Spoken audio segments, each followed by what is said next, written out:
So hi guys, welcome back to the channel CO vlogs. ಎಲ್ಲರೂ ಹೇಗಿದ್ದಾರೆ? I think ಎಲ್ಲರೂ ಚೆನ್ನಾಗಿದ್ದಾರೆ ಅನ್ಕೊಳ್ತೀನಿ. ಸೊ ಗೈಸ್, ಇವತ್ತಿನ ವಿಡಿಯೋ ಬಂದ್ಬಿಟ್ಟು ಏನಪ್ಪಾ ಅಂತ ಹೇಳಿದ್ರೆ, ಆಲ್ರೆಡಿ ತಮ್ಮನ್ನ ನೋಡ್ಕೊಂಡು ಬಂದಿರ್ತೀರಾ. ಎಸ್ಪೆಷಲಿ ನಮ್ಮ ಡ್ರೈವರ್ಸ್ ಯಾರು ಇದ್ದಾರೆ, ಕ್ಯಾಬ್ ಡ್ರೈವರ್ಸ್ ಯಾರು ಇದ್ದಾರೆ, ಸೊ ನಮ್ಮೆಲ್ಲರಿಗೂ ಕೂಡ ಈ ಒಂದು ವಿಡಿಯೋ ತುಂಬಾನೇ ಇಂಪಾರ್ಟೆಂಟ್ ಆಗಿರುತ್ತೆ. ಅಂದ್ರೆ ಪ್ರತಿಯೊಬ್ಬ ಡ್ರೈವರ್ಸ್ ಕೂಡ ಇಲ್ಲಿ ನಾವು ಜೀವನ ಮಾಡೋದೇ ಬೆಳಗ್ಗೆ ಎದ್ರೆ 8 ರಿಂದ 12 ಅವರ್ ಮಿನಿಮಮ್. ಸೊ ನಾವು ಜೀವನ ಮಾಡೋದಿಲ್ಲ ಅಂತಂದ್ರೆ ಬೆಂಗಳೂರಲ್ಲಿ ಟ್ರಾಫಿಕ್ ಅಲ್ಲಿ ಜೀವನ ಮಾಡ್ತೀವಿ. ಸೊ ಅದರಿಂದ ನಮ್ಮ ಲೈಫ್ಗೆ ಯಾವ ಟೈಮಲ್ಲಿ ಏನಾಗುತ್ತೆ, ಯಾವಾಗ ಯಾವನ್ ಬಂದು ಹೆಂಗ್ ಗೊತ್ತಾನೆ, ಏನಾಗ್ಬೋದು ಅನ್ನೋದು ನಮಗೆ ಯಾರಿಗೂ ಕೂಡ ಐಡಿಯಾನೇ ಇರೋದಿಲ್ಲ. ಅಂತದ್ರಲ್ಲಿ ನಾವು ನಮ್ಮ ಸೇಫ್ಟಿನ ನಾವು ಯಾವ ತರ ಮಾಡ್ಕೊಳ್ಬೇಕು ಅನ್ನೋದ್ರ ಬಗ್ಗೆ ಈ ಒಂದು ವಿಡಿಯೋ ಆಗಿರುತ್ತೆ. ಅಗ್ರಿಗೇಟರ್ ಆ್ಯಪ್ಗಳಲ್ಲಿ ಯಾರ್ಯಾರು ಗಾಡಿಗಳನ್ನ ಅಟ್ಯಾಚ್ ಮಾಡ್ಕೊಂಡು ಓಡಿಸ್ತಾ ಇರ್ತೀವಿ. ಸೊ ನಮ್ಮಂಥವ್ರಿಗೆ ಈ ಅಗ್ರಿಗೇಟರ್ ಆ್ಯಪ್ ಅವರು ಡ್ರೈವರ್ಸ್ಗೆ ಎಷ್ಟು ಸೇಫ್ಟಿಯನ್ನು ನೋಡ್ತಾ ಇದ್ದಾರೆ, ಡ್ರೈವರ್ಸ್ಗೆ ಸೇಫ್ಟಿ ಒಂದು ವಿಷಯದಲ್ಲಿ ಯಾವ ಒಂದು ಫೆಸಿಲಿಟಿಗಳನ್ನ ಕೊಟ್ಟಿದ್ದಾರೆ, ಅದೇ ಇನ್ಸೂರೆನ್ಸ್ ಆಗಿರ್ಬೋದು, ಯಾವ ಆ್ಯಪಲ್ಲಿ ಯಾವ ಇನ್ಸೂರೆನ್ಸ್ ಕೊಟ್ಟಿದ್ದಾರೆ, ಯಾವ ಥರ ವರ್ಕ್ ಆಗುತ್ತೆ ಅನ್ನೋದ್ರ ಬಗ್ಗೆ ಈ ಒಂದು ವಿಡಿಯೋದಲ್ಲಿ ನಿಮ್ಗೆ ಇನ್ಫಾರ್ಮೇಶನ್ ಕೊಡ್ತೀನಿ ಗೈಸ್. ನಾನು ಅಕಸ್ಮಾತ್ ಏನು ತಪ್ಪು ಹೇಳಿರ್ಬೋದು, ಟಾಪಿಕ್ ಬಗ್ಗೆ ಏನಾದರೂ ಇದ್ರೆ ಸೊ ಕಮೆಂಟ್ ಮಾಡ್ಬೋದು. ನಾನು ನಿಮ್ಮಿಂದ ತಿಳ್ಕೊಳ್ಳೋದನ್ನ ಇದ್ರೆ ಖಂಡಿತವಾಗಿ ನಾನು ಕೂಡ ತಿಳ್ಕೊಳ್ಳೋಂಥ ಕೆಲಸನ ಮಾಡ್ತೀನಿ. ಸೊ ವಿಡಿಯೋ ಶುರು ಮಾಡೋಣ ಗೈಸ್. ವಿಡಿಯೋ ಶುರು ಮಾಡೋದಕ್ಕಿಂತ ಮುಂಚೆ ಚಾನಲ್ನ ಸಬ್ಸ್ಕ್ರೈಬ್ ಮಾಡ್ಕೊಂಡು ನೋಡ್ತಾ ಇದ್ದೀರಾ ಅಂದ್ರೆ ಗೈಸ್, ದಯವಿಟ್ಟು ಚಾನಲ್ನ ಸಬ್ಸ್ಕ್ರೈಬ್ ಮಾಡ್ಕೊಂಡು ವಿಡಿಯೋ ಕೊನೆ ತನಕ ನೋಡಿ. ಹಾಗೇನೇ ವಿಡಿಯೋನ ಮಿಸ್ ಮಾಡ್ದಾರಂಗೆ ಸ್ನೇಹಿತರಿಗೆ ಕೂಡ ಶೇರ್ ಮಾಡಿ. ಓಕೆನಾ? ಬನ್ನಿ ಗೈಸ್, ವಿಡಿಯೋನ ಶುರು ಮಾಡೋಣ. ಸ್ನೇಹಿತರೆ, ನಿಮ್ಗೆ ಆಗಲೇ ಹೇಳ್ದಂಗೆ ಯಾವ ಯಾವ ಆ್ಯಪಲ್ಲಿ ಡ್ರೈವರ್ಸ್ನ ಸೇಫ್ಟಿನ ತಲೆ ಇಟ್ಕೊಂಡು ಯಾವ ಯಾವ ಆ್ಯಪಲ್ಲಿ ಇನ್ಸೂರೆನ್ಸ್ ಅನ್ನೋ ಬೆನಿಫಿಟ್ಸ್ಗಳನ್ನ ಕೊಟ್ಟಿದ್ದಾರೆ, ಆ ಇನ್ಸೂರೆನ್ಸ್ ಯಾವ ಥರ ಇದೆ, ಏನು ಇರ್ತಾರೆ, ಅದರಿಂದ ಡ್ರೈವರ್ಸ್ಗಳಿಗೆ ಯಾವ ಥರ ಯೂಸ್ ಆಗುತ್ತೆ ಅನ್ನೋದ್ರ ಬಗ್ಗೆ ಒಂದು ವಿಡಿಯೋ ತಿಳಿಸ್ಕೊಡ್ತೀನಿ. ಸೊ ಇದಾದ್ಮೇಲಿಂದ ಕೊನೆ ತನಕ ನೋಡಿ. ಕೊನೆಯಲ್ಲಿ ಒಂದು ಸಜೆಷನ್ ಕೊಡ್ತೀನಿ. ಏನಕ್ಕೆ ಅಂತಂದರೆ, ನೀವು ಕಂಪ್ನಿಗಳಲ್ಲಿ ಅಕಸ್ಮಾತ್ ಇನ್ಸೂರೆನ್ಸ್ ನೀವು ತೊಗೊಂಡಿಲ್ಲ ಅಥವಾ ಕೊಟ್ಟಿಲ್ಲ ಅಂತಂದ್ರೂ ಕೂಡ ನೀವು ಒಂದು ಲೈಫ್ ಇನ್ಸೂರೆನ್ಸ್ ಅಂತ, ನಿಮ್ಮ ಫ್ಯಾಮಿಲಿ ಇನ್ಸೂರೆನ್ಸ್ ಅಂತ ನೀವು ಮಾಡಿಸ್ಕೊಳ್ಬೇಕಾಗತ್ತೆ. ಸೊ ಅದ್ರ ಬಗ್ಗೆ ನಾನು ಕೂಡ ಮಾಡಿಸ್ಕೊಂಡಿದ್ದೀನಿ ಫ್ಯಾಮಿಲಿ ಇನ್ಸೂರೆನ್ಸ್ ಅಂತ. ಸೊ ಏನಕ್ಕೆ ಮಾಡಿಸ್ಕೊಂಡಿದ್ದೀನಿ, ಯಾವ ಒಂದು ಕಂಪ್ನಿಯಲ್ಲಿ ಆ ಒಂದು ಇನ್ಸೂರೆನ್ಸ್ ಮಾಡ್ಕೊಂಡಿದ್ದೀನಿ, ಅದಕ್ಕೆ ಪ್ರತಿ ತಿಂಗಳು ಎಷ್ಟು ನಾನು ಅಮೌಂಟನ್ನು ಕಟ್ಟಬೇಕಾಗತ್ತೆ, ಏನೇನು ಕ್ಲೈಮ್ ಆಗುತ್ತೆ ಅನ್ನೋದ್ರ ಬಗ್ಗೆ ನಿಮಗೆ ಕೊನೆಯಲ್ಲಿ ಹೇಳ್ಕೊಡ್ತೀನಿ. ಓಕೆನಾ? ಸೊ ಮಿಸ್ ಮಾಡಿದ್ರೆ ಕೊನೆ ತನಕ ವಿಡಿಯೋ ನೋಡಿ. ಓಕೆನಾ? ಸೊ ಈಗ ಮೊದಲನೇದಾಗಿ ನಿಮ್ಮ ಮುಂದೆ ಸ್ಕ್ರೀನಲ್ಲಿ ಹಾಕಿರ್ತೀನಿ, ಕೂಡ ನೋಡ್ತಾ ಇರ್ತೀರಾ. ಮೊದಲನೇದಾಗಿ ಊಬರ್ ಆ್ಯಪಲ್ಲಿ ನೋಡೋಣ. ಊಬರ್ ಆ್ಯಪಲ್ಲಿ ಡ್ರೈವರ್ಸ್ಗಳಿಗೆ ಯಾವ ಇನ್ಸೂರೆನ್ಸ್ ಕೊಡ್ತಿದ್ದಾರೆ, ಇನ್ಸೂರೆನ್ಸ್ ಕ್ಲೈಮ್ ಆಗುತ್ತೆ ಡ್ರೈವರ್ಸ್ಗಳಿಗೆ ಅನ್ನೋದ್ರ ಬಗ್ಗೆ ನೋಡೋದಾದರೆ, ಸೊ ಆ್ಯಪ್ ಓಪನ್ ಮಾಡಿಕೊಂಡು ಇಲ್ಲಿ ನಿಮಗೆ ಅಕೌಂಟ್ ಅಂತ ಇರುತ್ತೆ, ಅದು ಪ್ರೆಸ್ ಮಾಡ್ಕೊಳ್ತೀನಿ. ಕೆಳಗಡೆ ನಿಮಗೆ ಕಾಣಿಸ್ತಿರುತ್ತೆ ಇಲ್ಲಿ ಇನ್ಸೂರೆನ್ಸ್ ಅಂತ ಇದೆ. ಸೊ ಅದ್ರ ಮೇಲೆ ಪ್ರೆಸ್ ಮಾಡ್ಕೊಳ್ಳೋಣ. ಇನ್ಸೂರೆನ್ಸ್ ಅಂತ ಪ್ರೆಸ್ ಮಾಡಿಕೊಂಡ್ರೆ ನಿಮಗೆ ಕಾಣಿಸ್ತಿರುತ್ತೆ ಇನ್ಶೂರೆನ್ಸ್ ಹಬ್ ಬಂದ್ಬಿಟ್ಟು every trip using Uber is insured ಅಂತ ಇದೆ. ಕವರೇಜಸ್ ಅಂದ್ಬಿಟ್ಟು ಡ್ರೈವರ್ ಇಂಜುರೀಸ್ ಪ್ರೊಟೆಕ್ಷನ್ ಅಂದ್ಬಿಟ್ಟು ಹಾಕಿದ್ದಾರೆ. ಸೊ ಇಲ್ಲೊಂದಷ್ಟು ಏನೋ ಇದೆ ಆಯಿತಾ, ಸ್ಕ್ರೀನಲ್ಲಿ ಹಾಕಿತ್ತು ನೋಡ್ಕೊಳ್ಬೋದು. ಅದ್ರ ಮೇಲೆ ಪ್ರೆಸ್ ಮಾಡೋಣ. ಮಾಡಿದ್ರೆ ನಿಮಗಿಲ್ಲಿ ಓಪನ್ ಆಗುತ್ತೆ ಒಂದು ಪೇಜು.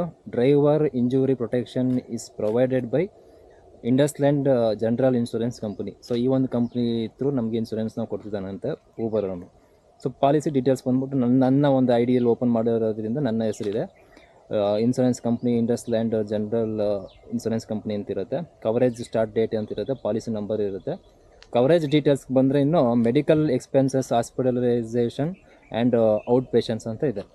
ಮತ್ತು ಪರ್ಮನೆಂಟ್ ಡಿಸಬಿಲಿಟಿ ಅಂತ ಇದೆ, ಡೆತ್ ಅಂತಿದೆ. 3 ಆಪ್ಷನ್ಗೆ ಇನ್ಶೂರೆನ್ಸ್ ಇಲ್ಲಿ ಹಿಂಗೆ ಸಿಗುವಂಥದ್ದು. ಸೊ ಮೊದಲನೇದು ಮೆಡಿಕಲ್ ಎಕ್ಸ್ಪೆನ್ಸಸ್ ಅಂತಿದೆ, ಅದನ್ನು ಪ್ರೆಸ್ ಮಾಡಿಕೊಂಡ್ರೆ ನಿಮಗೆ medical expenses, hospitalizations and out patients ಅಂತಿದೆ. ಸೊ ಇದು ಬಂದ್ಬಿಟ್ಟು ನಿಮಗೆ ಏನಕ್ಕೆ ಕವರ್ ಆಗುತ್ತೆ, ಯಾವ ಥರದ ಕವರ್ ಆಗುತ್ತೆ ಅಂತ ಆಯಿತಾ. ಪೀರಿಯಡ್ 2 ಎನ್ ರೂಟ್ ಅಂತ ಹಾಕಿದ್ದಾನೆ, ಇನ್ನೊಂದು ಪೀರಿಯಡ್ 3 ಅಂದ್ಬಿಟ್ಟು ಆನ್ ಟ್ರಿಪ್ ಅಂತ ಹಾಕಿದ್ದಾನೆ. ನನ್ನ ಪ್ರಕಾರ ಇದು ಬಂದ್ಬಿಟ್ಟು ಯಾವಾಗ ನಿಮಗೆ ಇದು ಇನ್ಶೂರೆನ್ಸ್ ಕ್ಲೈಮ್ ಆಗುತ್ತೆ ಅಂತ ಹೇಳಿದ್ರೆ, ನೀವು ಒಂದು ಡ್ಯೂಟಿ ತೊಗೊಂಡು ಕಸ್ಟಮರ್ನ ಪಿಕ್ ಮಾಡೋಕ್ಕೆ ಹೋಗ್ತಾ ಇರಬೇಕು. ಆ ಟೈಮಲ್ಲಿ ಏನಾದರೂ ಆದರೆ ಇನ್ಶೂರೆನ್ಸ್ ಕ್ಲೈಮ್ ಆಗುತ್ತೆ. ಇನ್ನೊಂದು ಏನಪ್ಪ ಅಂದರೆ, ನೀವು ಪ್ಯಾಸೆಂಜರ್ನ ಪಿಕ್ ಮಾಡಿಕೊಂಡು ಪ್ಯಾಸೆಂಜರ್ ಜೊತೆಗೆ ನೀವು ರೂಟಲ್ಲಿ ಅಂದರೆ ಡ್ಯೂಟಿಲಿ ಇರಬೇಕಾದ್ರೆ ಏನಾದ್ರು ಕ್ಲೈಮ್ ಅಕಸ್ಮಾತ್ ಆ ಟೈಮಲ್ಲಿ ಏನಾದರೂ ಆದರೆ ಸೊ ಅವಾಗ ಕೂಡ ನಿಮಗಿಲ್ಲಿ ಇನ್ಶೂರೆನ್ಸ್ ಅನ್ನೋದು ಕ್ಲೈಮ್ ಆಗುತ್ತೆ ಅನ್ನೋದು ನನ್ನ ಒಂದು ಒಪಿನಿಯನು. ಅಕಸ್ಮಾತ್ ನಾನು ತಪ್ಪು ಹೇಳಿದರೆ ನಿಮಗೇನೋ ಗೊತ್ತಿದ್ದರೆ ದಯವಿಟ್ಟು ಕಮೆಂಟ್ ಮಾಡಿ ತಿಳ್ಕೊಳ್ಳೋಣ. ಓಕೆನಾ? ಸೊ ಇಲ್ಲಿ ಇದರಲ್ಲಿ ಬಂದ್ಬಿಟ್ಟು ಆ್ಯಂಬುಲೆನ್ಸ್ ಎಕ್ಸ್ಪೆನ್ಸಸ್ ಅಂದ್ಬಿಟ್ಟು 15,000 ರೂಪೀಸ್ ಕೊಟ್ಟಿದ್ದಾನೆ. ಹಾಸ್ಪಿಟಲೈಸೇಷನ್ ಅಂದ್ಬಿಟ್ಟು 1 ಲ್ಯಾಕ್ ಅಂತೆ. ಔಟ್ ಪೇಷಂಟ್ಗೆ 10,000 ರೂಪೀಸ್ ಅಂತ ಕೊಟ್ಟಿದ್ದಾನೆ. ಓಕೆನಾ? ಸೊ ಇದು ಇರುವಂಥದ್ದು. ಇನ್ನು ನೆಕ್ಸ್ಟ್ ಆಪ್ಷನ್ ಬಂದ್ಬಿಟ್ಟು ಪರ್ಮನೆಂಟ್ ಡಿಸಬಿಲಿಟಿ. ಓಕೆನಾ? ಸೊ ಇದು ಬಂದ್ಬಿಟ್ಟು ನಿಮಗೆ ಓಪನ್ ಮಾಡಿಕೊಂಡ್ರೆ ಸೇಮ್ ಅದೇ ಇರುತ್ತೆ. ಇದರಲ್ಲೂ ಪೀರಿಯಡ್ 2 ಎನ್ ರೂಟ್ ಅಂತಿದೆ, ಪೀರಿಯಡ್ 3 ಆನ್ ಟ್ರಿಪ್ ಅಂತಿದೆ. ಇದಕ್ಕೆ ಬಂದ್ಬಿಟ್ಟು ಪರ್ಮನೆಂಟ್ ಡಿಸಬಿಲಿಟಿ ಅಂದ್ಬಿಟ್ಟು 1 ಲ್ಯಾಕ್ ರೂಪೀಸ್ ಕೊಟ್ಟಿದ್ದಾನೆ. ಓಕೆನಾ? ಸೊ ಇದೇನಾದರೂ ಅಕಸ್ಮಾತ್ ಏನಾದರೂ ಹೆಚ್ಚು ಕಮ್ಮಿ ಆಗಿ ಕಾಲೋ ಕೈಯೋ ಏನಾದರೂ ಹೋಗಿ ಕೆಲಸ ಮಾಡೋಕ್ಕಾಗಲ್ಲ, ಆ ಥರ ಒಂದು ಏನೋ ಇಶ್ಯೂಗಳೇನೋ ಆದರೆ ಅಂಥ ಟೈಮಲ್ಲಿ ಇದು ಕೊಡ್ತಾನೆ. ಸೊ ಇನ್ನು ನೆಕ್ಸ್ಟ್ ಬಂದ್ಬಿಟ್ಟು ಡೆತ್ತು. ಅಕಸ್ಮಾತ್ ಏನಾದರೂ ಆಗಬಾರ್ದು, ಅಕಸ್ಮಾತ್ ಏನೋ ಹೆಚ್ಚು ಕಮ್ಮಿ ಆಗಿ ಡೆತ್ ಆಯಿತು ಅಂತ ಅಂದ್ಕೊಂಡ್ರೆ ಸೊ ಅವಾಗ ಏನು ಕೊಡ್ತಾನೆ ಊಬರಿಂದ ಅಂತ ಹೇಳಿದ್ರೆ, ಪೀರಿಯಡ್ 2 ಇದಕ್ಕೂ ಸೇಮ್ ಎಂಡ್ ರೂಟ್ ಅಂತಿದೆ. ಪೀರಿಯಡ್ 3 ಬಂದ್ಬಿಟ್ಟು ಆನ್ ಟ್ರಿಪ್ ಅಂತಿದೆ. ಸೊ ಡೆತ್ ಆದರೆ ನಿಮಗೆ 1 ಲ್ಯಾಕ್ ಸಿಗತ್ತಂತೆ, 15,000 ರೂಪಾಯಿ ಎಕ್ಸ್ಟ್ರಾ ಕೊಡ್ತಾನೆ, ಓಕೆನಾ. ಸೊ ಇದು ಡೆತ್ ಆದರೆ ಇದೆಲ್ಲ ಬಂದ್ಬಿಟ್ಟು ಯಾವ ಥರ ಕ್ಲೈಮ್ ಮಾಡ್ಕೊಳ್ಳೋದು ನನಗಂತೂ ಒಂದು ಸಲ ಎಕ್ಸ್ಪೀರಿಯೆನ್ಸ್ ಆಗಿಲ್ಲ, ನಾನು ಒಂದು ಸಲನೂ ಕ್ಲೈಮ್ ಮಾಡಿಲ್ಲ. ಪುಣ್ಯಕ್ಕೆ ಆ ಥರ ಏನೂ ಆಗಿಲ್ಲ, ತೊಂದರೆಗಳಾಗಿಲ್ಲ. ನಿಮಗೆ ಯಾವಾಗಾದರೂ ಗೊತ್ತಿದ್ದರೆ ಕಮೆಂಟ್ ಮಾಡಿ. ಇದೆಲ್ಲ ಅಕಸ್ಮಾತ್ ಈಗ ನೋಡಿ ಇದೆಲ್ಲ ಇನ್ಸೂರೆನ್ಸ್ ಎಲ್ಲ ಕಂಪ್ನಿ ಕೊಡ್ತಾಯಿದ್ದಾರೆ, ಇಲ್ಲ ಅಂತ ಹೇಳ್ತಿಲ್ಲ. ಬಟ್ ಏನೋ ಒಂದು ಗಾಡಿಯಲ್ಲಿ ಏನೋ ಪ್ರಾಬ್ಲಮ್ ಆಗಿರುತ್ತೆ, ಆ ಟೈಮಲ್ಲಿ ದೊಡ್ಡದಾಗಿ ಇಂಜುರಿನೇ ಆಗಿರುತ್ತೆ, ಅಥವಾ ಡ್ರೈವರ್ಗೆ ಆಕ್ಸಿಡೆಂಟ್ ಆಗಿರೋ ಒಂದು ಇದರಲ್ಲಿ ಅವ್ನಿಗೆ ಏನು ಮಾಡಬೇಕು ಅಂತಲೇ ಗೊತ್ತಿರಲ್ಲ, ಇರೋವಂಥ ಪರಿಸ್ಥಿತಿ. ಅಂಥ ಟೈಮ್ನಲ್ಲಿ ಇದಕ್ಕೆಲ್ಲ ಒಂದಷ್ಟು ಪ್ರೊಸೀಜರ್ಗಳಿರುತ್ತೆ. ಆಕ್ಸಿಡೆಂಟ್ ಆಗಿರೋವಂಥ ಸ್ಪಾಟಲ್ಲಿ ವೀಡಿಯೋಗಳು ಮಾಡ್ಕೊಳ್ಬೇಕು, ಫೋಟೋಗಳು ತೊಗೋಬೇಕು, ಏನೇನೋ ಒಂದಷ್ಟು ಇರುತ್ತೆ ಇದಕ್ಕೆಲ್ಲ ಕ್ಲೈಮ್ ಮಾಡ್ಕೊಳ್ಬೇಕು ಅಂತಂದರೆ ನನ್ನ ಪ್ರಕಾರ, ಆಯಿತಾ. ಸೊ ಇದು ಸದ್ಯಕ್ಕೆ ಊಬರಲ್ಲಿ ಕೊಟ್ಟಿರೋದು. ನೆಕ್ಸ್ಟ್ ಬಂದರೆ ಬಟ್ ಬೇರೆ ಆ್ಯಪ್ನ ಯೂಸ್ ಮಾಡ್ಕೊಂಡು ಬೇರೆ ಆ್ಯಪಲ್ಲಿ ನೀವು ಡ್ಯೂಟಿ ಮಾಡಬೇಕಾಯ್ತು, ಆಕ್ಸಿಡೆಂಟ್ ಅಂದರೆ ಆಗಲ್ಲ, ಕೊಡೋಲ್ಲ ಕ್ಲೈಮು. ನೀವು ಆನ್ಲೈನ್ ಒಂದು ಊಬರಲ್ಲಿ ಡ್ಯೂಟಿ ತೊಗೊಂಡು ಪಿಕ್ ಮಾಡೋಕ್ಕೆ ಹೋಗ್ತಾ ಇರಬೇಕು, ಇಲ್ಲ ಆಲ್ರೆಡಿ ಪಿಕ್ ಮಾಡಿರಬೇಕು ಪ್ಯಾಸೆಂಜರ್ನ. ಸೊ ಅಂಥ ಟೈಮ್ನಲ್ಲಿ ನಿಮಗೆ ಕ್ಲೈಮ್ ಆಗುವಂಥದ್ದು. ಇನ್ನು ನೆಕ್ಸ್ಟ್ ಬಂದುಬಿಟ್ಟು ಓಲಾದಲ್ಲಿ. ಸೊ ಓಲಾದಲ್ಲಿ ಬಂದುಬಿಟ್ಟು ನನಗೆ ಗೊತ್ತಿಲ್ಲ, ನಾನು ಸುಮಾರು ಸರ್ಚ್ ಮಾಡಿದೆ ಆ್ಯಪಲ್ಲಿ, ಆ ಥರ ಇನ್ಸೂರೆನ್ಸ್ ಯಾವುದೂ ಕೊಟ್ಟಿಲ್ಲ ಗೈಸ್, ಆಯಿತಾ. ಆ್ಯಪಲ್ಲಿ ಯಾವುದು ಶೋ ಆಗ್ತಿಲ್ಲ. ನಿಮಗೆ ಟ್ರಿಪ್ಪಲ್ಲಿ ಬಂದುಬಿಟ್ರೆ ಅದರಲ್ಲಿ ಒಂದು ಇನ್ಶೂರೆನ್ಸ್ ಅಂದ್ಬಿಟ್ಟು ಅಮೌಂಟ್ ಕಟ್ ಮಾಡ್ತಾನೆ. ಬಟ್ ಇದರಲ್ಲೇ ನಾವು ಚೆಕ್ ಮಾಡೋಣ ಅಂತಂದರೆ ಡೀಟೇಲ್ಸ್ನ ಅದು ಇದರಲ್ಲಿ ಆ್ಯಪಲ್ಲಿ ಯಾವುದು ತೋರಿಸ್ತಿಲ್ಲ. ನಿಮ್ಗೇನೋ ಗೊತ್ತಿದ್ರೆ ಓಲಾದಲ್ಲಿ ಇನ್ಸೂರೆನ್ಸ್ ಕೊಡ್ತಿದ್ದಾನೆ ಏನು ಡ್ರೈವರ್ಸ್ಗಳಿಗೆ, ಏನೇ ಇತ್ತು ಅನ್ನೋದ್ರ ಬಗ್ಗೆ ಒಂದು ಕಮೆಂಟ್ ಮಾಡೋದು ಮರಿಬೇಡಿ. ನೆಕ್ಸ್ಟ್ ಬಂದ್ಬಿಟ್ಟು ರ್ಯಾಪಿಡೋ. ಸೊ ರ್ಯಾಪಿಡೋದಲ್ಲಿ ಇನ್ಸೂರೆನ್ಸ್ ಯಾವ ಥರ ಕೊಡ್ತಿದ್ದಾನೆ ಏನು ಎತ್ತ ಅಂತ. ರ್ಯಾಪಿಡೋಲ್ಲಿ 3 ಲೈನ್ ಮೇಲೆ ಪ್ರೆಸ್ ಮಾಡಿಕೊಂಡ್ರೆ ನಿಮಗೆ ಇಲ್ಲಿ ರಿವಾರ್ಡ್ಸ್ ಅಂತಿರುತ್ತೆ ಆ್ಯಪಲ್ಲಿ. ಸೊ ರಿವಾರ್ಡ್ಸ್ ಮೇಲೆ ಪ್ರೆಸ್ ಮಾಡ್ಕೊಳ್ಳಿ. ಸೊ ಅದ್ಮೇಲೆ ಮಾಡ್ಕೊಡ್ತಿದ್ದಂಗೆ ನಿಮಗೆ ಅಲ್ಲಿ ಒಂದು ಪೇಜ್ ಓಪನ್ ಆಗುತ್ತೆ. ಅದರಲ್ಲಿ ನಿಮ್ಗೆ ಇರುತ್ತೆ health insurance for you and your family ಅಂತ ಒಂದಿದೆ. ಇನ್ನೊಂದು ಬಂದ್ಬಿಟ್ಟು ಆಕ್ಸಿಡೆಂಟಲ್ ಇನ್ಸೂರೆನ್ಸ್ ಅಂದ್ಬಿಟ್ಟು ಸ್ಟೇ ಪ್ರೊಟೆಕ್ಟೆಡ್ ಆನ್ ರೈಡ್ ಅಂತ ಇದೆ. ಇನ್ನೊಂದು ಬಂದ್ಬಿಟ್ಟು ಕೆಳಗಡೆ ಮೆಡಿಸನ್ಸ್ ಡಿಸ್ಕೌಂಟ್ ಅಂದ್ಬಿಟ್ಟು ಅಪ್ ಟು 10% ಡಿಸ್ಕೌಂಟ್ ಅಂತ ಇದೆ, ಆಯಿತಾ. ಸೊ ಇದರಲ್ಲಿ ಏನಪ್ಪ ಅಂತಂದರೆ ನಿಮಗೆ ರ್ಯಾಪಿಡೋದಲ್ಲಿ ಫ್ಯಾಮಿಲಿಗೂ ಕೊಟ್ಟಿದ್ದಾನೆ, ಫ್ಯಾಮಿಲಿ ನೀವು ಮತ್ತು ಫ್ಯಾಮಿಲಿಗೂ ಕೂಡ ಇನ್ಸೂರೆನ್ಸ್ ಮಾಡ್ಕೊಳ್ಬೋದು ಅಂತ. ಸೊ ಇದನ್ನು ಪ್ರೆಸ್ ಮಾಡಿದ್ರೆ ಸದ್ಯಕ್ಕೆ ಓಪನ್ ಆಗ್ತಿಲ್ಲ, ಮೊನ್ನೆ ಓಪನ್ ಆಗ್ತಿತ್ತು. ಇದರಲ್ಲಿ ಅಪ್ ಟು 2 ಲ್ಯಾಕ್ ತನಕ ನಿಮಗೆ ನೀವು ನಿಮ್ಮ ಫ್ಯಾಮಿಲಿ ಮಕ್ಕಳು ವೈಫೈ ಇದ್ದೀರಾ ಅಂತ ಹೇಳಿದ್ರೆ, ಸೊ ಎಲ್ಲರಿಗೂ ಕೂಡ ಒಂದು 2 ಲ್ಯಾಕ್ ತನಕ ಅಪ್ ಟು 2 ಲ್ಯಾಕ್ ತನಕ ನಿಮಗೆ ಇನ್ಸೂರೆನ್ಸ್ ಸಿಗುತ್ತೆ, ಮೆಡಿಕಲ್ ಇನ್ಸೂರೆನ್ಸು. ಇದು ಬಂದ್ಬಿಟ್ಟು ನಿಮಗೆ ಅಪ್ ಟು ನಾನು ಚೆಕ್ ಮಾಡ್ದಂಗೆ, ನಾವು 2 ಮಕ್ಕಳು ವೈಫ್ ನಾನು 4 ಜನಕ್ಕೆ ಚೆಕ್ ಮಾಡ್ದಂಗೆ ಹತ್ತತ್ರ ಒಂದು 800 ಚಿಲ್ಡ್ರೇನು ಬರ್ತಿತ್ತು, 800 ಚಿಲ್ಡ್ರನ್ 600 ಚಿಲ್ಡ್ರನ್ ಬರ್ತಿತ್ತು ಗೈಸ್ ತಿಂಗಳಿಗೆ 2 ಲಕ್ಷ ಇನ್ಸೂರೆನ್ಸ್ಗೆ, ಆಯಿತಾ. ಬಟ್ ನಾನು ಬೇರೆ ನಾನು ಒಂದು ಪರ್ಸ್ನಲ್ ಮಾಡ್ಕೊಂಡಿದ್ದೀನಿ ಅಂತ ಹೇಳಿದ್ನಲ್ಲ, ಸೊ ಅದರಲ್ಲೇ ನನಗೆ ಆಲ್ಮೋಸ್ಟು ಕಡಿಮೆ ಸಿಗ್ತೈತೆ, ಅದು ಜಾಸ್ತಿ ಅಮೌಂಟು, ಬಟ್ ಅದೇ ಕಡಿಮೆ ಸಿಗ್ತೈತೆ ಮಂತ್ಲಿ, ಆಯಿತಾ. ಸೊ ನೀವು ನೆಕ್ಸ್ಟು ಆಕ್ಸಿಡೆಂಟಲ್ ಇನ್ಸೂರೆನ್ಸ್ ಬಂದ್ಬಿಟ್ಟು ನೋಡಿ ಕಾಣಿಸ್ತಿರುತ್ತೆ. ಬೆನಿಫಿಟ್ಸ್ ಅಂದ್ಬಿಟ್ಟು ಹಾಸ್ಪಿಟಲ್ ಕವರ್ 50,000 ಇದೆ. ಡೆತ್ ಕವರ್ ಅಂದ್ಬಿಟ್ಟು 5 ಲ್ಯಾಕ್ ಇದೆ ಇದರಲ್ಲಿ, ಆಯಿತಾ. ಆ್ಯಡ್ ಆನ್ ಇನ್ಸಿಡೆಂಟ್ ಅಂತ ಹಾಕ್ಬಿಟ್ಟು tap on claim insurance, submit your details, get claim amount ಅಂತ ಹಾಕಿದ್ದಾನೆ. ಇದು ಬಂದ್ಬಿಟ್ಟು ಪವರ್ಡ್ ಬೈ ಆ್ಯಕೋ. ಸೊ ನಂದು ಕೂಡ ಪರ್ಸ್ನಲ್ಲು ಇನ್ಸೂರೆನ್ಸ್ ಬಂದ್ಬಿಟ್ಟು ಫ್ಯಾಮಿಲಿ ಇನ್ಸೂರೆನ್ಸ್ ಇರೋದು ಆ್ಯಕೋದಲ್ಲೇ. ಸೊ ರ್ಯಾಪಿಡೋದೊಂದು ಬಂದ್ಬಿಟ್ಟು ಆಕ್ಸಿಡೆಂಟ್ ಇನ್ಸೂರೆನ್ಸ್ ಬಿಟ್ಟು ಆ್ಯಕೋದಲ್ಲೇ ಕೊಟ್ಟಿದ್ದಾನೆ. ಇದು ಐ ಥಿಂಕ್ ಇದು ಆಲ್ರೆಡಿ ಇವ್ರು ಲಾಗಿನ್ ಮಾಡಿಕೊಂಡು ರ್ಯಾಪಿಡಲ್ಲಿ ಡ್ಯೂಟಿ ಮಾಡ್ತಾ ಇದ್ದೀರಾ ಅಂತಂದರೆ ಆಟೋಮೆಟಿಕ್ಕಾಗಿ ಇದು ಇನ್ಶೂರ್ ಆಗಿರುತ್ತೆ ನಿಮ್ಮ ಹೆಸರಲ್ಲಿ ಅಂತ ನಾನು ಅಂದ್ಕೊಳ್ತೀನಿ ನಾನು. ಇಲ್ಲಿ ನೆಕ್ಸ್ಟ್ ಬಂದ್ಬಿಟ್ಟು ಆಪ್ಷನ್ ಬೇರೆ ಏನೂ ಕೊಟ್ಟಿಲ್ಲ, ಕ್ಲೈಮ್ಡ್ ಇನ್ಸೂರೆನ್ಸ್ ಅಂತ ಕೊಟ್ಟಿದ್ದಾನೆ. ಸೊ ಡೇಟು ಟೈಮ್ ಎಲ್ಲ ಹಾಕ್ಕೊಟ್ಟಿದ್ದಾನೆ, ಏನೇನೋ ಆಪ್ಷನ್ಗಳು. ಆಕ್ಸಿಡೆಂಟ್ ಆಗಿರೋ ಡೇಟು ಟೈಮ್ ಎಲ್ಲ ಹಾಕ್ಬೇಕಾಗುತ್ತೆ. ಐ ಥಿಂಕ್ ಇದು ಡ್ಯೂಟಿ ಆಲ್ರೆಡಿ ಮಾಡ್ತಾ ಇದ್ದೀರಾ ಅಂತ ನಿಮ್ಮ ಹೆಸರಲ್ಲಿ ಇನ್ಸೂರೆನ್ಸ್ ಇರುತ್ತೆ, ಆಕ್ಸಿಡೆಂಟ್ ಇನ್ಸೂರೆನ್ಸು. ಬಟ್ ಇದನ್ನು ಯಾವ ರೀತಿ ಕ್ಲೈಮ್ ಮಾಡ್ಕೊಳ್ಳೋದು ಅನ್ನೋದ್ರ ಬಗ್ಗೆ ನನಗೆ ಐಡಿಯಾ ಇಲ್ಲ, ಏನಕ್ಕಂದರೆ ನನಗೆ ಅನುಭವ ಇಲ್ಲ. ಬೇರೆಗೆ ಯಾರಾದ್ರು ವೀಡಿಯೋ ನೋಡ್ತಿದ್ದಾರೆ, ನಿಮ್ಗೆ ಯಾರಿಗಾದ್ರೂ ಅನುಭವ ಇದ್ದರೆ ಅಥವಾ ನಿಮ್ಮ ಫ್ರೆಂಡ್ಸ್ ಸರೌಂಡಿಂಗ್ಸಲ್ಲಿ ಯಾರು ಆಗಿದ್ದು ಅವ್ರಿಗೆ ಯಾವ ಥರ ನೋಡಿದ್ದೀರಾ ನೀವು ಕ್ಲೈಮ್ ಆಗಿದೆ ಆ ಥರದ್ದೇನೋ ಇದ್ದರೆ ನನಗೆ ಕಮೆಂಟ್ ಮಾಡಿರಿ.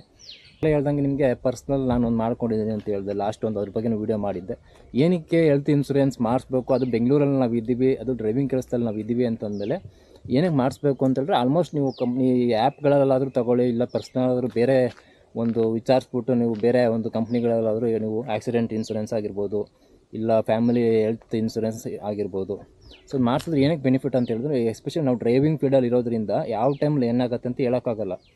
ನಿಮಗೆ ಆಕ್ಸಿಡೆಂಟ್ ಇನ್ಸೂರೆನ್ಸ್ಗಳು ಅದೆಲ್ಲ ಪೀರಿಯಡ್ ನಿಮಗೆ ವೇಟಿಂಗ್ ಪೀರಿಯಡ್ ಎಲ್ಲ ಜಾಸ್ತಿ ಇರೋಲ್ಲ. ಯಾವುದಕ್ಕೆ ಆಕ್ಸಿಡೆಂಟ್ ಇನ್ಸೂರೆನ್ಸ್ಗಳಿಗೆ ನೀವು ಒಂದು ದಿನಕ್ಕೆಲ್ಲ ನಿಮಗೆ ಇನ್ಸೂರೆನ್ಸ್ ಅದೆಲ್ಲ ಕ್ಲೈಮ್ ಆಗುವಂಥದ್ದು, ಕವರ್ ಆಗುವಂಥದ್ದು, ಆಯಿತಾ. ಏನಕ್ಕೆ ನಮಗೆ ಅದು ಮೇಯ್ನ್ ತುಂಬಾ ಇಂಪಾರ್ಟೆಂಟು. ಯಾವ ಟೈಮಲ್ಲಿ ಏನಾಗುತ್ತೆ, ಯಾವ ಟೈಮಲ್ಲಿ ಏನಾಗ್ಬೋದು ಅನ್ನೋದು ನಮಗೆ ಐಡಿಯಾ ಇರೋದಿಲ್ಲ. ಸೊ ಅದರಿಂದ ಆಕ್ಸಿಡೆಂಟ್ ಇನ್ಸೂರೆನ್ಸ್ ಮಾಡ್ಕೊಳ್ಳೋ ಪ್ರತಿಯೊಬ್ಬ ಡ್ರೈವರು ತುಂಬ ಮುಖ್ಯ. ಫ್ಯಾಮಿಲಿ ಇದ್ದೀರಾ ಅಂತ ಹೇಳಿದ್ರೆ ಏನಕ್ಕೆ ಮಾಡಿಸ್ಕೊಂಡ್ರೆ ಬೆಟರ್ ಅಂತ ಹೇಳ್ತೀನಿ ಅಂತ ಹೇಳಿದ್ರೆ, ಚೆನ್ನಾಗಿದ್ದೀವಿ, ಗಟ್ಟಿ ಇರೋ ತನಕ ದುಡಿತಾ ಇರೋ ದುಡ್ಡಲ್ಲಿ ಒಂದಷ್ಟು ಸೇವಿಂಗ್ಸ್ ಮಾಡಿಕೊಂಡು ಅಮೌಂಟ್ ಹಾಕ್ಬೋದು. ಏನಾದ್ರು ನಾಳೆ ಹೆಸರು ಮಕ್ಕಳು ವೈಫು ಯಾರಾದ್ರೂ ಹುಷಾರು ತಪ್ಪಿದ್ರೆ ಚಿಕ್ಕ ಪುಟ್ಟದಕ್ಕಾದ್ರೆ ಚಿಕ್ಕದು ಏನೋ ಮಾಡ್ಕೊಳ್ಬೋದು. ಮತ್ತು ಯಾರಿಗಾದರೂ ಅಥವಾ ನಿಮಗೇನೇ ಆಗಿರ್ಬೋದು ಅಥವಾ ನಿಮ್ಮ ಫ್ಯಾಮಿಲಿ ಯಾರಿಗೇ ಆಗಿರ್ಬೋದು ತುಂಬ ದೊಡ್ಡ ಒಂದು ಏನಾದರೂ ಪ್ರಾಬ್ಲಮ್ ಆಯಿತು. ಸೊ ಅಂಥ ಟೈಮಲ್ಲಿ ಲಕ್ಷಾಂತರ ರೂಪಾಯಿಗಳನ್ನ ಆಸ್ಪತ್ರೆ ಸುರಿಯುವಂಥ ಕೆಲಸ ಬರುತ್ತೆ. ನೀವು ದುಡ್ಡನ್ನ ಸೇವಿಂಗ್ಸ್ ಮಾಡಿರ್ತೀರ ಅಂತ ಅಂದ್ಕೊಳ್ಳಿ, ಆಯಿತಾ. ಅಕಸ್ಮಾತ್ ದುಡ್ಡು ಸೇವಿಂಗ್ಸ್ ಮಾಡಿರೋದನ್ನು ಎಷ್ಟೋ ವರ್ಷಗಳಿಂದ ಎಷ್ಟೋ ತಿಂಗಳುಗಳಿಂದ ದುಡ್ಡು ಸೇವಿಂಗ್ಸ್ ಮಾಡಿರ್ತೀರ. ಒಂದೇ ಸಲ ಅವನ್ನ ದುಡ್ಡು ಸೇವಿಂಗ್ಸ್ ಮಾಡಿರುವಂಥ ದುಡ್ಡನ್ನ ಆಸ್ಪತ್ರೆಗೆ ಇಕ್ಬೇಕು ಅಂತಂದರೆ ನಿಮಗೆ ಯಾವ ಥರ ಆಗುತ್ತೆ ಅನ್ನೋದ್ರ ಬಗ್ಗೆ ಯೋಚನೆ ಮಾಡಿ. ಇನ್ನೊಂದು ಬಂದ್ಬಿಟ್ಟು ಅಕಸ್ಮಾತ್ ನಿಮ್ಮ ಹತ್ರ ಸೇವಿಂಗ್ಸ್ ಮಾಡೋ ದುಡ್ಡು ಇಲ್ಲ, ತುಂಬ ಹಾಸ್ಪಿಟಲ್ ಎಮರ್ಜೆನ್ಸಿ ಬರುತ್ತೆ, ಇಷ್ಟು ಲಕ್ಷ ಕಟ್ಟಬೇಕು ಅಂತ ಹೇಳ್ತಾರೆ ಹಾಸ್ಪಿಟಲಲ್ಲಿ, ನೀವು ಹತ್ರ ಯಾವ ಸೇವಿಂಗ್ಸ್ ಅಮೌಂಟು ಇಲ್ಲ ಅಂದ್ಕೊಳ್ಳಿ. ಆಗ ನೀವೇನು ಮಾಡಬೇಕಾಗತ್ತೆ, ಇದಿದ್ದೆ ಫ್ರೆಂಡ್ಸು, ರಿಲೇಷನ್ಸು, ಫ್ಯಾಮಿಲಿ ಸರ್ ಹತ್ರ ಕೈ ಚಾಚುವಂಥ ಕೆಲಸ ಮಾಡಬೇಕು. ಸೊ ಅದಕ್ಕಿಂತ ಬೆಟರ್ ಏನಪ್ಪ ಅಂತೇಳಿದ್ರೆ ಈ ಒಂದು ಚೆನ್ನಾಗಿರೋದು ತಿಳ್ಕೊಳ್ಳಿ. ಫಸ್ಟು ಇನ್ಸೂರೆನ್ಸ್ ಕಂಪ್ನಿಗಳಲ್ಲಿ ತುಂಬಾ ಮೋಸ ಮಾಡೋದು ಇರ್ತಾರೆ, ಆಯಿತಾ. ಅದರಲ್ಲಿ ಒಂದಷ್ಟು ಚೆನ್ನಾಗಿ ತಿಳ್ಕೊಂಡು ಯಾವ ಕಂಪ್ನಿ ಚೆನ್ನಾಗಿದೆ, ಯಾವ ಥರ ಕ್ಲೈಮ್ ಆಗುತ್ತೆ, ಎಷ್ಟು ಕ್ಲೈಮ್ ರೇಟ್ ಯಾವ ಥರ ಎಷ್ಟಿದೆ ಅವರದ್ದು ಅವನ ಕಂಪ್ನೀಲಿ, ಎಷ್ಟು ಚೆನ್ನಾಗಿ ಕ್ಲೈಮ್ ಮಾಡಿದ್ದಾರೆ ಇಲ್ಲಿ ತನಕ ಅನ್ನೋದ್ರ ಬಗ್ಗೆ ತಿಳ್ಕೊಂಡು ಒಂದು ಇನ್ಸೂರೆನ್ಸ್ನ ಮಾಡಿಸ್ಕೊಳ್ರಿ. ಹಂಗೆ ಮಾಡಿಸ್ಕೊಳ್ಳೋದ್ರಿಂದ ನಾಳೆ ದಿವಸ ನಾವು ಅದರಲ್ಲಿ ಏನಂದರೆ ನೀವು ಹೆಲ್ತ್ ಇನ್ಸೂರೆನ್ಸ್ ಮಾಡಿಕೊಂಡ್ರೆ ಅದು ಎಷ್ಟು ಜನ ಮೆಂಬರ್ಗಳನ್ನ ಹಾಕ್ತೀರಾ ಅಷ್ಟು ಜನ ಮೆಂಬರ್ದು ಹೆಲ್ತ್ ಕಂಡೀಷನ್ ಯಾವ ಥರ ಇದೆ ಅದ್ರ ಮೇಲೆ ನಿಮಗೆ ಇನ್ಸೂರೆನ್ಸ್ನ ನಿಮಗೆ ಪ್ಲ್ಯಾನ್ ಮಾಡಿಕೊಡ್ತಾರೆ. ಸೊ ಅದೆಲ್ಲ ಬಂದ್ಬಿಟ್ಟು ವೇಟಿಂಗ್ ಪೀರಿಯಡ್ ಇರುತ್ತೆ. ಇಂತಿಂಥ ಕಾಯಿಲೆಗೆ ಇಂತಿಂಥದ್ದು ಕ್ಲೈಮ್ ಆಗುತ್ತೆ, ಮತ್ತು ಇಲ್ಲ ಅಂದರೆ ಇಂಥ ಕಾಯಿಲೆಗೆ ಇಷ್ಟು ವರ್ಷ ಕಾಯಬೇಕಾಗತ್ತೆ ಅನ್ನೋದೆಲ್ಲ ಇರುತ್ತೆ ವೇಟಿಂಗ್ ಪೀರಿಯಡು. ಮಾಡಿಸ್ಕೊಳ್ರಿ, ಪಕ್ಕ ಅದು ನಿಮಗೆ ಇದ್ದರೆ ತುಂಬಾ ಯೂಸ್ಫುಲ್. ಮಿನಿಮಮ್ 2 ವರ್ಷ ವೇಟಿಂಗ್ ಪೀರಿಯಡ್ ಇರುತ್ತೆ ಆಲ್ಮೋಸ್ಟು. ಸೊ ಪ್ರತಿ ತಿಂಗಳು ಕಟ್ಕೊಂಡು ಹೋದರೆ ಆಫ್ಟರ್ ನಿಮ್ಗೆ 2 ವರ್ಷ ಆದಮೇಲೆ ನಿಮ್ಮ ಫ್ಯಾಮಿಲಿ ಯಾರೇ ಆ್ಯಡ್ ಮಾಡಿರ್ತೀರ, ಸೊ ಯಾರಿಗೆ ಏನೇ ಪ್ರಾಬ್ಲಮ್ ಆದರೂ ನಾಳೆ ಸಹ ಯಾವುದೇ ಥರದ್ದು ಯಾರ ಹತ್ರನೂ ಕೈ ಚಾಚುವಂಥ ಪರಿಸ್ಥಿತಿ ನಿಮ್ಗೆ ಬರೋಲ್ಲ. ಮತ್ತು ಸೇವಿಂಗ್ಸ್ ಮಾಡಿರೋವಂಥ ದುಡ್ಡನ್ನು ಕೂಡ ಆಸ್ಪತ್ರೆಗೆ ಸುರಿಯುವಂಥ ಪರಿಸ್ಥಿತಿ ಬರೋಲ್ಲ. ಸೊ ಸೇವಿಂಗ್ಸ್ ಆಗಿರುತ್ತೆ. ನಿಮಗಿಲ್ಲಿ ಕಂಪ್ನಿಯವನು ನಿಮಗಿಲ್ಲಿ ಅಮೌಂಟನ್ನು ಕ್ಲೈಮ್ ಮಾಡಿಕೊಡ್ತಾನೆ. 40,000 50,000 ಕಟ್ಟಿರ್ಬೋದು 2 ವರ್ಷ ತನಕ.